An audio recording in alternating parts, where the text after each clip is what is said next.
Hello, welcome to my YouTube channel जिसका नाम है ट्रू हॉरर स्टोरी टेलर। आज मैं आपको एक ऐसे लड़के की कहानी सुनाने वाला हूँ जो बहुत केयरलेस था और घर के किसी चीज़ में अपने माँ बापों का साथ नहीं देता था। उनकी फैमिली में एक फादर, मदर और वो लड़का था और कोई नहीं था। उनकी इकलौती औलाद थी वो, और वो भी काफ़ी बिगड़ी हुई थी। मतलब देर रात तक दोस्तों यारों के साथ घूमती रहती थी, शराब पीना, सुट्टा वुट्टा लगाना, ऐसी हरकतें उस लड़के के अंदर थी। नाम था उसका शोभित। अब उसकी ये कहानी है जो मैं आपको आज सुनाने वाला हूँ। उसकी ये नेचर देख के उसके घर वाले काफ़ी परेशान रहते थे उससे, क्योंकि वो बहुत देर रात तक बाहर ही घूमता रहता था। और हाँ, उनके घर में भूत प्रेत ऐसी चीज़ों के बारे में मानते थे, मगर वो शोभित ही एक ऐसा था उनकी फैमिली में जो इन चीज़ों को नहीं मानता था। एक दिन की बात है, वो देर रात तक अपने दोस्तों के साथ घूम रहा था। अब घर वालों ने भी इस चीज़ को ध्यान देना बंद कर दिया था कि वो देर से आए कब आए। अब इस चीज़ पे ध्यान नहीं देते थे। कभी कभी तो वो सुबह को आता था अगले दिन। उस रात वो अपने दोस्तों के साथ नहीं, अकेले ही घूम रहा था। पीते हुए नशे में था तो सड़क पे दूर तक जा रहा था। अब वो चलता हुआ था, नशे में था, उसने देखा ही नहीं कि मैं कहाँ जा रहा हूँ और लगातार चले जा रहा था। तभी वहाँ पर उसे एक बैठने की जगह दिखी। वो वहाँ बैठ गया। पीछे उस जहाँ वो बैठा था उसके पीछे था एक पेड़। काफ़ी वहीं पे बैठ के वहीं उनने अपना एक पैक बनाया, वहीं पीने लगा। तभी उसी के पास एक अंकल आए चलते हुए, बड़े बुजुर्ग से आगे बैठे। उन्होंने पूछा, अंकल ने बोले, बेटे कैसे हो, कैसे बैठे हो इस रात को, इतनी रात हो गई, यहाँ कैसे बैठे हो। बोलने की, चचा तुम्हें क्या करना है, अपने काम से काम रखो, ऐसे करके बोलने लगे उस अंकल से वो लड़का। अब काफ़ी देर तक बैठे रहे वो, फिर वो और आगे चलने लगा। चलता रहा। अब कहानी आ गई आपके दिन में। वो उस रात घर नहीं पहुंचा। अब शोभित के घर में ढिंडोरा पिट गया कि कहाँ चला गया भाई शोभित। वैसे तो अगले दिन तक आ जाता था, लेकिन उस रात वो नहीं आया। अब ये सोचने लगे घर वाले कि क्या हो गया, कोई चोट वोट तो नहीं गई, कहाँ लग गई। उन्होंने पुलिस में रिपोर्ट भी करा दी। अगले दिन भी काफ़ी लेट हो गया था, दोपहर हो गई थी, वो आया नहीं, उसका कोई अता पता नहीं था शोभित का। तो उन्होंने पुलिस में भी रिपोर्ट करा दी। पुलिस ने भी काफ़ी ढूंढा इस चीज़ को। पुलिस ने कि कहाँ चला गया वो, काफ़ी ढूंढा, पूरा दिन कट गया वो, मगर शोभित घर में नहीं आया। उनके माँ बाप भी काफ़ी दुखी होने लगे, रोने लगे। फैमिली इकट्ठी हो गई उसकी पूरी। शोभित के परिवार वाले आ गए, मगर किसी को भी ये नहीं पता था कि वो उस रात घर में क्यों नहीं आया, कहाँ चला गया। काफ़ी समय तक पुलिस भी ढूंढती रही कि कहाँ चला गया। तो पुलिस को भी नहीं मिला वो। काफ़ी समय हो गया, तो पुलिस ने भी उस केस को क्लोज कर दिया। मगर माँ बापों के क्या थी, माँ बाप तो माँ बाप होते हैं, वो काफ़ी दुखी रहने लगे बिना बच्चे के। अब जैसा भी सही, बिगड़ा हुआ सही, उनकी इकलौती औलाद था। वो उसे ढूंढते रह रहे थे आसपास। पुलिस ने तो ढूंढना बंद कर दिया था, केस क्लोज कर दिया था। ये कह के गुम हो गया या कुछ हो गया, पुलिस ने फ़िलहाल इस केस को क्लोज कर दिया था। तो माँ बाप लेकिन ढूंढते रहे लगातार उसे। अब क्या हुआ, काफ़ी समय हो गया, उनके माँ बापों ने सोचा कि चलो एक काम करते हैं, हम उनके एक पंडित जी थे, बोले उन्हें बुलाते हैं, उनसे पूछते हैं कि भाई क्या है, जीवित भी है हमारा बेटा। उन्होंने वो पंडित जी को बुलाया। पंडित जी आए, उनसे पूछा कि भाई ऐसे ऐसे रात। वो तो पंडित जी बोले, आते ही उनकी फैमिली पंडित थे, काफ़ी क्लोज थे, कि इतना समय हो गया तुमने मुझे बताया क्यों नहीं कि शोभित का ऐसे ऐसे गायब हो गया है। अब पंडित जी आए, बैठे, फिर उन्होंने थोड़ी देर बैठ के कुछ ध्यान लगाया, काफ़ी देर। फिर वो बोले ऐसा है बेटा, तुम्हारा बेटा जो शोभित है वो तो जिंदा है, वो किसी लकड़ी में फंस गया है, और तुम रहने दो, मैं ही ढूंढता हूँ उसको। अब वो पंडित जी वहाँ से उठ के अपने घर में आए, उन्होंने वहीं ध्यान लगाया।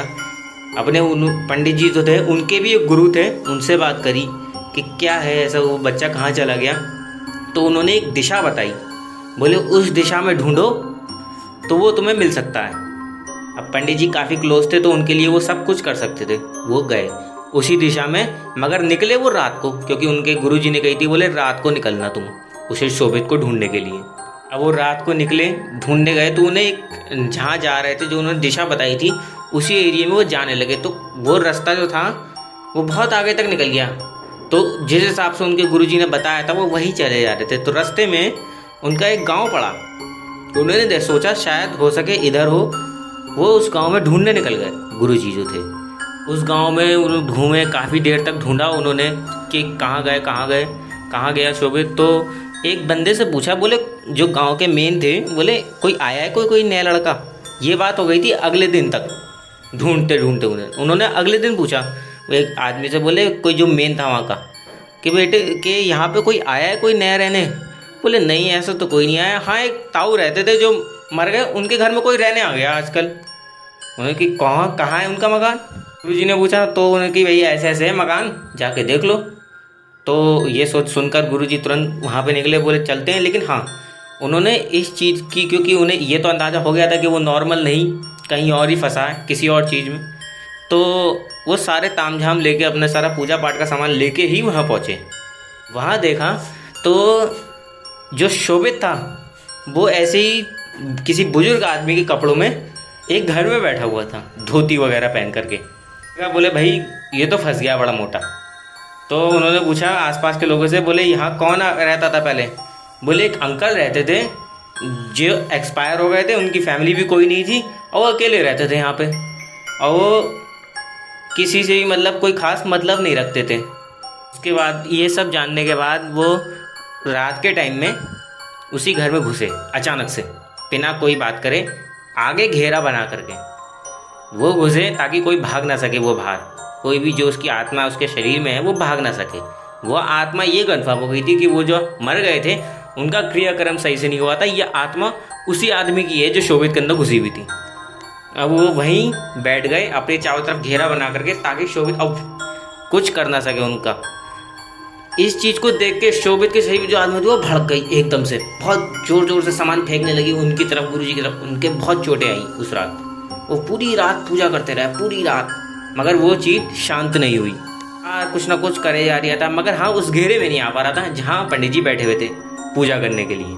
आप लोग यकीन नहीं मानोगे, वो जो पूजा थी वो पूरे 24 घंटे लगातार गुरुजी ने करी है। उसी एरिया में बैठ के लगातार पूजा कर रहे थे वो, लगातार विलाप कर रहा था। शोभित लगातार चीखे जा रहा था कि ये क्या कर रहे हो, निकल जा तू यहाँ से, मार दूंगा मैं तुझे, गुरुजी से कह रहा था शोभित।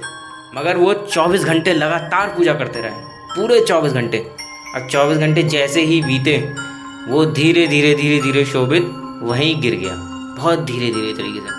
मतलब एकदम से प्राण नहीं छूटे, वो जो उसके आत्मा थी वो धीरे से एकदम से नहीं निकली शरीर से, धीरे धीरे पहले चीखने लगा, हल्की हुई आवाज़, हल्की हुई, फिर एकदम से गिर गया वो अपनी जगह पे। जब गुरुजी एकदम से उठे वहीं से जगह से, वो भी काफ़ी चोट लग गई थी, खरोंचें काफ़ी शरीर पे आ गई थी। उन्होंने जाकर के शोभित को उठाया, पानी वानी छिड़का उसके मुंह पर, उठा करके बुलाया, फिर बाहर बिठाया। गांव वालों जो उसके आसपास के गांव के लोग थे उन्हें बुलाया, बिठाया, बताया कि क्या सिचुएशन थी इस बच्चे की। हाँ, लेकिन ये पूरा सिस्टम जो करा था गुरुजी ने अकेले ही करी थी पूरी पूजा, किसी को इन्वॉल्व नहीं करा था उस चीज़ में कि कभी हावी हो जाए किसी और पे, एक से उठ के दूसरे पे आ जाए। वो पूजा उन्होंने अकेले ही करी थी। अब शोभित को नॉर्मल बैठाया तो शोभित ने उससे पूछा, उनसे, गुरुजी आप कौन? बोले मुझे छोड़ बेटा, क्या हुआ? तो शोभित बोले अंकल मैं तो यार रात को निकला था अपने घर से बाहर, अब मैं पी रहा था, एक अंकल जी आए थे मेरे पास बैठ के बात करने, बस उसके बाद से मुझे कुछ याद नहीं क्या हो रहा है।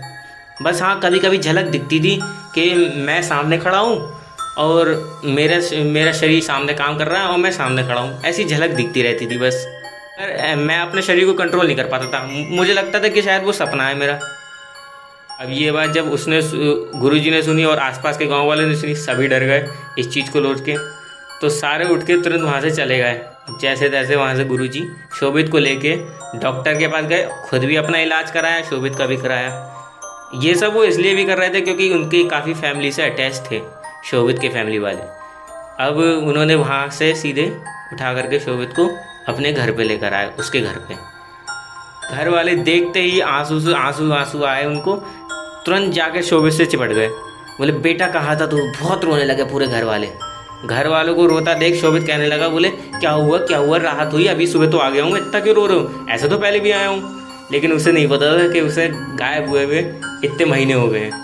अब उसे जब पता चली तो उनने भी गुरुजी के पैर छुए और गुरुजी ने समझा गया, बेटा आगे से इतनी रात को मत घूमना, जो तुम घूमते रहते हो ये बहुत गलत है, किसी दिन मोटी फंस जाओगे। और इन चीज़ों को माना करो, मानोगे तो ही बचे रहोगे, वरना ऐसा ही हाल होगा जो तुम्हारा बचा के लिए आया है। हर किसी के पास मैं नहीं होता, इसलिए आगे से अपना ध्यान रखना। घर वालों से भी कह दिया कि बेटा इस बच्चे का ध्यान रखना और तुम भी कभी ऐसी हरकतें मत करना जो शोभित ने करी। उस दिन के बाद से शोभित भी सब मानने लगा। धीरे धीरे करके आज तो काफ़ी पुरानी किस्सा है ये, अब वो भी फैमिली नॉर्मल है। शोभित भी अब ज़्यादा लॉन जैसे हरकतें थी उसके अंदर वैसी ऐसी ज़्यादा अब नहीं करता, रात देर तक नहीं घूमता उस दिन के बाद से। ये थी आज की हमारी कहानी। अगर आपको ये कहानी अच्छी लगी हो तो ही लाइक शेयर कमेंट सब्सक्राइब जरूर करना। धन्यवाद।